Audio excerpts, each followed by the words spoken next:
about arrival, it's about the journey.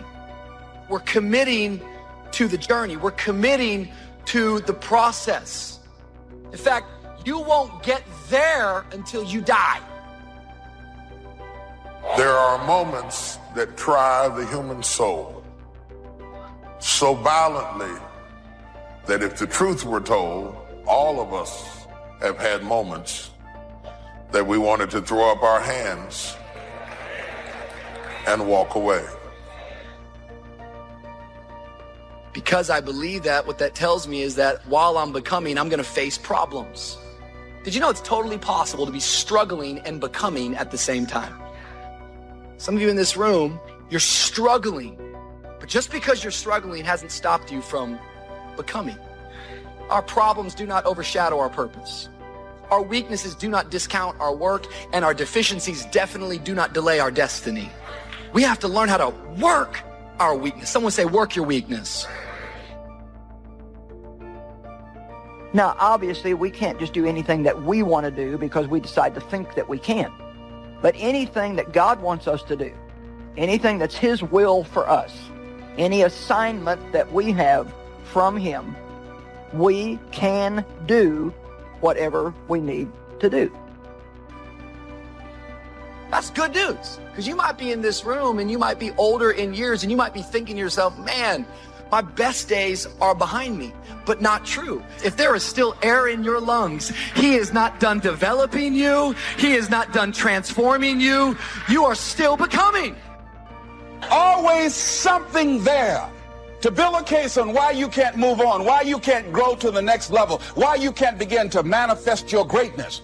Always something there to block you, to keep you where you are, and keep you from beginning to develop your true greatness. How do we handle it? If you've been using the fact that you don't have enough money or you don't have the education, take it head on. Go get the education. These are philosophical statements, but they are very important. Leadership begins with your belief. And your belief system determines your philosophy of life. Build your self-confidence, and the greater and greater your self-confidence get, it minimizes the impact self-doubt has on us. You weren't born doubting. You weren't born discouraged. You weren't born thinking negative things about yourself. As hard as this is to accept, these are not your thoughts. Those were thoughts that were placed in you and given to you by an external source at some time in your life. It could even be our parents. Maybe it was criticism you received as a little one that you may not even remember to this day. That I've decided a long time ago that I didn't want to be another man who lived and died and didn't do anything significant. There's so many of y'all that are running around that are connecting whatever your concept of what life and love and happiness is to this thing that doesn't exist. And so in your mind, you're not living until you get to that. I know when you keep toxic things in your life, you're going to feel toxic. And some of us are wondering why we don't feel great. The longer you keep toxic things in your life, the longer you keep negativity in your life. I'm a firm believer in giving multiple chances. But after a while, you have to realize sometimes it's what you're choosing to accept, right? You know what it is. Some of us, we're so blind to what we want it to be that we keep seeing something for what it's not. We keep seeing a person for who they don't want to become. I don't care what they done said to you. I don't care what the verdict is. I don't care what the haters say. Prayer changed things. You need God. Don't you think I got here without Him. I've needed Him every step of the way. If it wasn't for God, I wouldn't even be standing here today. I'm telling you right now, you need God. Quit being ashamed about it and worrying about who looking. Go somewhere by yourself today and tell God you need some help. They doubt the whole world is going to make it. But I'm asking you not to pick up all those doubts. I'm asking you to have some faith, have some courage, believe, drive your doubts into a small corner. Don't doubt the future. Don't doubt the extraordinary gifts that your distributors bring to your organization. Don't doubt that. Don't doubt the possibilities. And here's the most important one of all. Don't doubt. Lose your friends. Somebody said to you, you're worthless, you're no good, you don't matter. If you accepted that fact, whether it was right or wrong, it shaped your life. Spring is not a guarantee of a harvest in the fall and the autumn harvest time. Here's what you must learn to do. Take advantage. Take advantage of the spring. Don't just be faked out by the spring because the nice weather has come and the winter's finally passed, the spring is here. I'm telling you, that's not going to do it for you. Just because the spring is here, it's not going to do it for you. You got to seize it with your own two hands.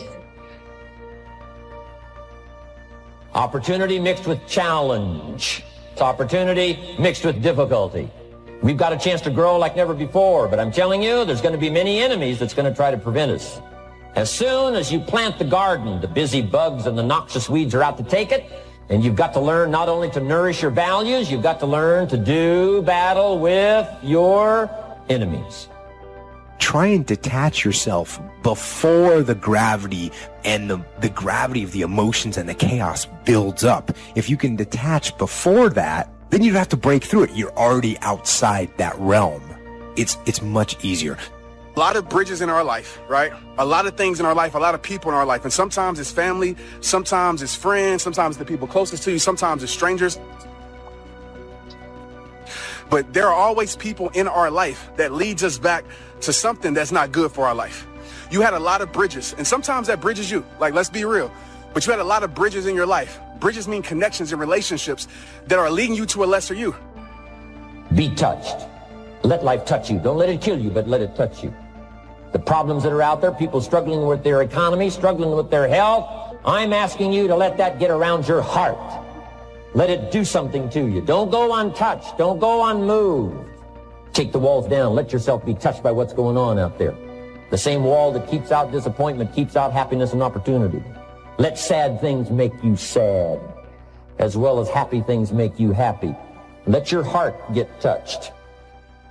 Trouble. I don't need nobody coming to tell me I'm in trouble. I got sense enough to know I'm in trouble. I don't need that. I don't need you to come and tell me that. I need you to come help me get out of trouble. A friend is born for the day of adversity. And if you are not there with me in my adversity, you are not a real friend. Live your life, make your mark. Don't wake up every day being consumed in everybody else's thoughts. Live your life and make your mark. You're not supposed to be another person that lived and died and didn't do anything significant. Life was designed not to give us what we want, but life was designed to give us what we deserve. It says those that give, receive. It says those that search will find. Go where good ideas are being taught, go searching, go looking, because good ideas are not going to be wasted on those that are not seeking, searching, well prepared. Prepare yourself to be ready. Opportunity comes along and passes by the person that is not well prepared. Too often, we're not spending any time on the inside. Nice clothes won't cover up a bad attitude. A pretty face, perfect makeup won't hide being bitter on the inside. A bad attitude makes you unattractive. It overrides what's on the outside. It's important to look good, but it's even more important to keep a good attitude. Nobody wants to be around a sour, critical, condescending person. And people over and over again, they get so focused on what's next or another season or another space because there is this notion and this idea that somehow the grass is green over the fence on the other side. The grass is not greener on the other side. The grass is simply green where you choose to water the grass. Everything worthwhile is uphill. There is nothing in your life, there is nothing in my life that's worthwhile, that's quick and easy. You have to fight for it every day. You have to climb for it every day. Doesn't come to you. It's like one guy said, all my life I've worked hard at being an overnight success. Everything worthwhile is uphill. Now the problem is we have downhill habits.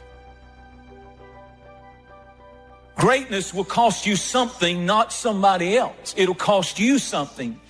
It's going to cost you some time. It's going to cost you some energy. It's going to cost you some sacrifice. It's going to cost you some resources. It's going to cost you some hours of your life laying down, going the extra mile, doing what other people are not willing to do. Greatness is not cheap. Greatness always costs more. That's why there's not many people who achieve greatness. They're not willing to pay the price. I've been riddled with self-doubt. That creeps up all the time in our lives. Am I enough? Am I good enough? Is this something that's part of my destiny? Should I be doing this? And do I deserve this? If you're a religious person, I believe the adversary's greatest tool that he could use against you to get you to lose in your life is to get you discouraged and doubting. These are two of the most chaotic things that the adversary can do to us, or that we do to ourselves in our own minds, is to get ourselves doubting, because you can't win when you doubt and you can't win when you're discouraged. There's great power in self-reliance. Self-reliance means you simply look mostly to yourself. Primarily say, I'm the person responsible. I've got to be the final one that people can rely on. I can catch up. I can fill the gap. I can do the job. Primarily, we're learning to count on yourself. Never complain and never explain.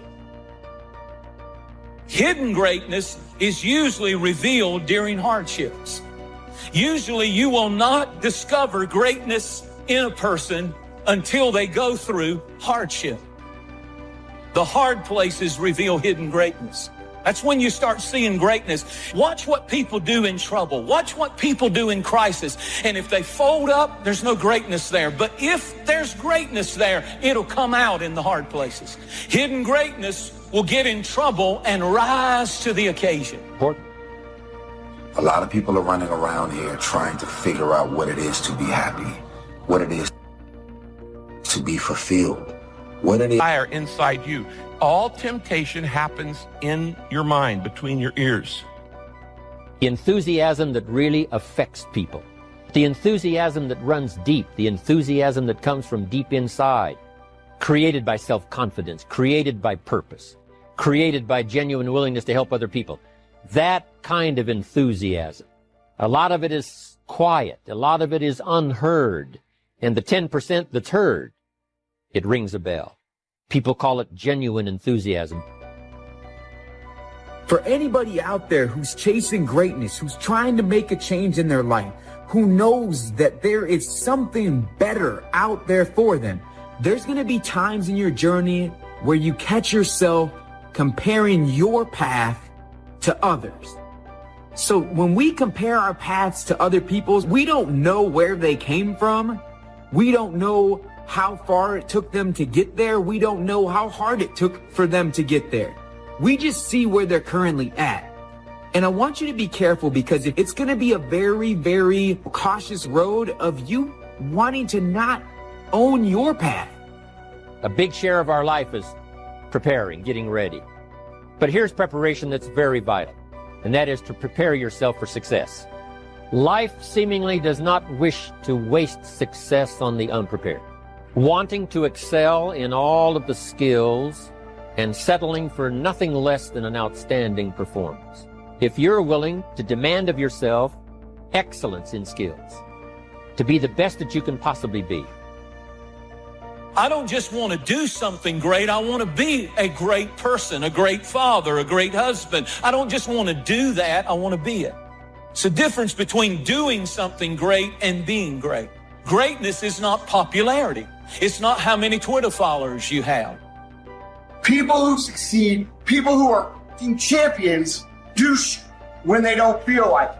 They execute every day, whether they're sick, whether they're tired, whether it's raining, whether it's snowing, whether it's a hurricane, it doesn't matter. People who win execute.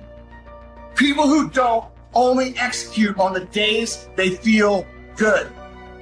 That's the difference between everything you've ever wanted and everything you currently have. You can execute. And you execute on the days you feel good, and you execute on the days you feel like shit. And you execute when it's raining, and you execute when it's snowing, and you execute when your leg's broke. It doesn't matter.